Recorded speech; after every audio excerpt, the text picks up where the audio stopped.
East India company কার রাজত্বকালে ভারতে প্রথম বাণিজ্য কুঠি নির্মাণ করে? জাহাঙ্গীর। ব্রিটিশ দূত স্যার টমাস লো কার রাজসভায় এসেছিলেন? জাহাঙ্গীর। কোন বছর ইংরেজরা বাংলায় চিরস্থায়ী বন্দোবস্তের প্রচলন করেন? 1793 খ্রিস্টাব্দে। কলকাতার ঘুষুরিতে ভারতের প্রথম কার্পাস বস্ত্রবয়ন শিল্পটি কোন বছর স্থাপিত হয়? 1821। শ্রীরঙ্গপত্তনমের সন্ধি কোন সালে স্বাক্ষরিত হয়েছিল? 1792 সালে। বাংলার দিনেমার উপনিবেশ কোনটি? শ্রীরামপুর।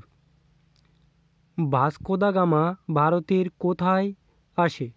কালিকট বন্দর। বক্সারের যুদ্ধের সময় বাংলার নবাব কে ছিলেন?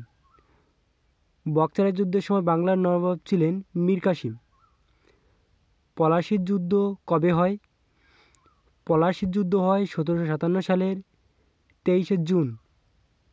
বক্সারের যুদ্ধ কবে হয়? 1764 খ্রিস্টাব্দে। ভারতের প্রথম কোথায় সিপাহী বিদ্রোহ হয়েছিল? মিরাটে। সিপাহী বিদ্রোহ কবে হয়? 1857 খ্রিস্টাব্দে। বেগম হজরত মহল কোথাকার সিপাহীদের নেতৃত্ব করেছিলেন? লখনৌ। সিপাহী বিদ্রোহের সময় ভারতের গভর্নর জেনারেল কে ছিলেন? ক্যানিং। 1857 সালের বিদ্রোহের বাঘ নামে কে পরিচিত?